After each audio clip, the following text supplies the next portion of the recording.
ఒక నాయకుడి యొక్క ప్రవర్తన ఏ విధంగా ఉంటుంది అనేది ఆ నాయకుడి యొక్క అనుచరుల కార్యకర్తల ప్రవర్తనను బట్టి మనం స్పష్టంగా అర్థం చేసుకోవచ్చు.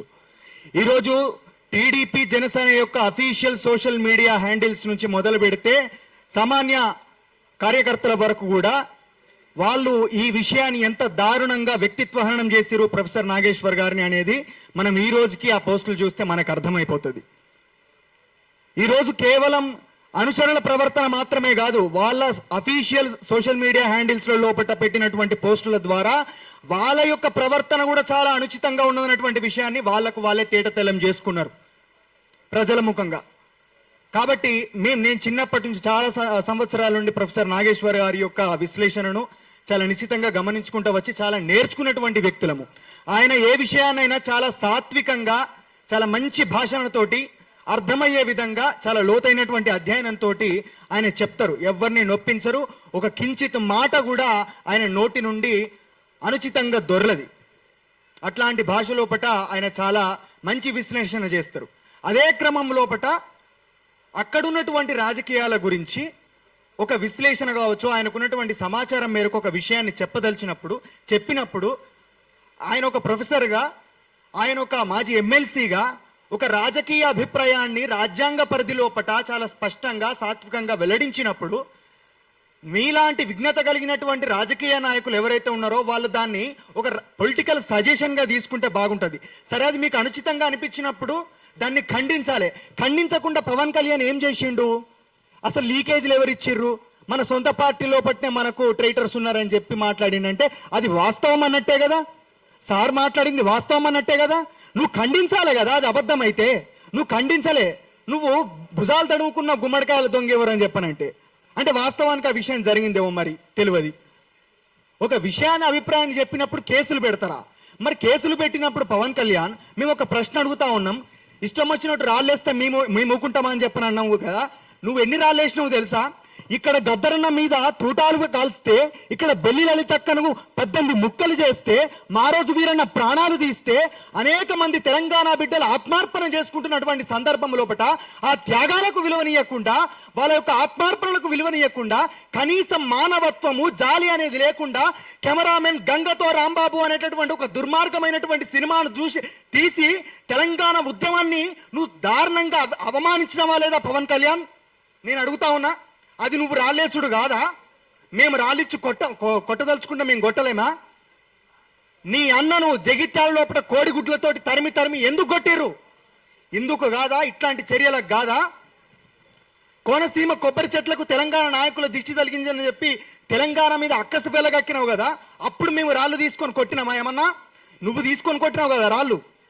తెలంగాణ వచ్చినప్పుడు 11 రోజులు నేను అన్నం తినలేదు. ఇంకొక 4 రోజులు అట్లా ఉండపోయాను.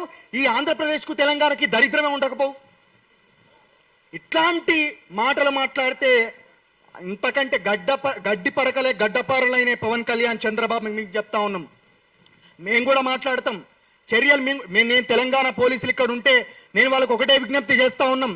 తెలంగాణ పోలీసులారా, నిజమైనటువంటి నేరస్తులను పట్టుకోండి. నిజంగా నేరాలను అదుపు చేయండి. మొన్న బండి భగీరథ్ కేసుకేమో మేము అంతా కలిసి, ఇట్లాంటి వ్యక్తులు అందరూ కలిసి ఇంత సమూహం ఏర్పడి వీడియోలు చేసి అనగబట్టి ఎంబడివాడి కేసులు చేయించారు. ఆయన ఏం మాట్లాడకపోయినా మీరు ఆంధ్రప్రదేశ్ నుంచి అక్కడి నుంచి ఇక్కడికి వచ్చి, మీరు కాకినాడ నుంచి పోలీసులు ఇక్కడికి వచ్చి ఆయన మీద కేసులు చేస్తారా? మీరు మాట్లాడినటువంటి మాటలకు మీ మీద ఎన్నో కేసులు పెట్టాలి. రిషితేశ్వరి అనేటటువంటి ఇక్కడ వరంగల్ జిల్లా లోపల ఒక కేసు జరిగితే సుగాలి ప్రీతి కేసును హైలైట్ చేసి రాజకీయంగా వాడుకొని నువ్వు అధికారంలోకి వచ్చినటువంటి పవన్ కళ్యాణ్, ఆ కేసు ఏమైంది? నీ జనసేన ఎమ్మెల్యే ఆ అమ్మను, ఆ సుగాలి ప్రీతి వాళ్ళ అమ్మను నువ్వు డబ్బులు తీసుకున్నావు కదా, భూమి తీసుకున్నావు కదా, ఉద్యోగం తీసుకున్నావు కదా, మళ్ళెందుకు మాట్లాడుతున్నావు అంటే డబ్బులు తీసుకొని భూమి తీసుకొని జరిగినటువంటి అన్యాయాన్ని విడిచిపెట్టానా? నీ ఎమ్మెల్యే అట్లా మాట్లాడితే కనీసం మందలించేటటువంటి పరిస్థితి కన్నా నువ్వు పోయినావా? ఇవన్నీ మాట్లాడతాం మేము మాట్లాడగలిగితే. ఎన్నో స్పెక్యులేషన్స్, ఎన్నో రూమర్స్ క్రియేట్ చేసినావు నువ్వు. వాటన్నిటి మీద కేసులు పెట్టుకుంటా పోతే పెద్ద క్రిమినల్వే నువ్వే, అందరికంటే పెద్ద క్రిమినల్వి. కాబట్టి రెచ్చగొట్టద్దు. మొన్న కేవీఆర్ మీద కావచ్చు, ఈ రోజు నాగేశ్వర్ గారి మీద కావచ్చు, తెలంగాణ సమాజం నిత్య చైతన్యవంతమైనటువంటి సమాజం. అడుగడుగునా తెలంగాణ మీద దాడి చేయాలని చూస్తే ఇట్లా మేము అందరం కూడా ఉసిళ్ళ పుట్ట తీరు ఏకమై మేము ఖచ్చితంగా అడ్డం నిలబడతాం. తెలంగాణ సమాజం మొత్తం మీద కూడా సమాజం మొత్తం కూడా సార్కు ఈరోజు అండగా నిలిచింది, నిలవబోద్దు కూడా అని చెప్పి తెలియజేసుకుంటూ ఈ రోజు వాళ్ళ యొక్క దుర్మార్గాన్ని ఒక పాట రూపకంగా పాడి నేను ముగిస్తా. గతం నుంచి ఇప్పటి వరకు గూడ అంజన్నను తలుసుకుంటా. అరే అయ్యో నీవా నువ్వు అవ్వో నీవా తెలంగాణోనికి తోటి పాలోనివా, అయ్యో నీవా నువ్వు అవ్వో నీవా తెలంగాణోనికి తోటి పాలోనివా, అయ్యో నీవా నువ్వు అవ్వో నీవా తెలంగాణోనికి తోటి పాలోనివా, అయ్యో నీవా నువ్వు పాలోనివా. ఇస్తుంట రమ్మంటే ఇల్లంతా నీదంటావా, వరవా తిన్నింటి వాసాలు లెక్కెత్తవా, అయ్యో నీవా నువ్వు అవ్వో నీవా తెలంగాణోని ఉన్న మాటంటే లాఠీలు ఎత్తుతావా, ఉన్న మాటంటే లాఠీలు ఎత్తుతావా, మా కోడి గుడ్ల దెబ్బ మరిసినవా, అయ్యో నీవా నువ్వు అవ్వో నీవా తెలంగాణోనికి తోటి పాలోనివా. తెలంగాణ సొమ్ములు కావాలేనా నీకు, తెలంగాణ సొమ్ములు కావాలేనా, నీ చిల్లర సినిమాలు ఇక్కడ ఆడాలేనా, అయ్యో నీవా నువ్వు అవ్వో నీవా తెలంగాణోనికి తోటి పాలోనివా.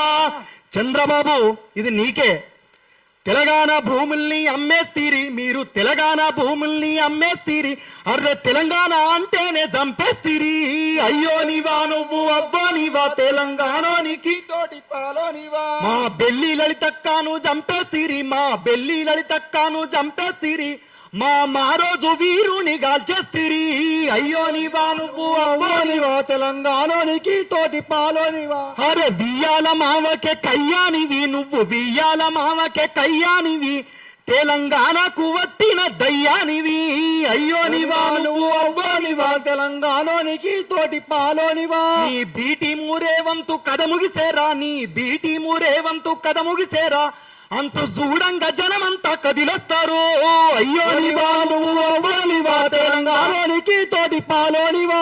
కాబట్టి ఖచ్చితంగా మేము తప్పకుండా ఇట్లా విద్యార్థుల మీద కావచ్చు, ప్రొఫెసర్ల మీద కావచ్చు, మేధావుల మీద కావచ్చు, తెలంగాణ సామాజిక చైతన్యం మీద కావచ్చు దాడి చేసినప్పుడు ఖచ్చితంగా మేము మా ప్రజల కోసం ఎట్లా నిలబడుతున్నామో, ఎట్లా మాటలు మాట్లాడుతున్నామో, పాటలు పాడుతున్నామో అదే విధంగా ప్రొఫెసర్ నాగేశ్వర్ గారు కూడా ఖచ్చితంగా మేము అండగా ఉంటాము.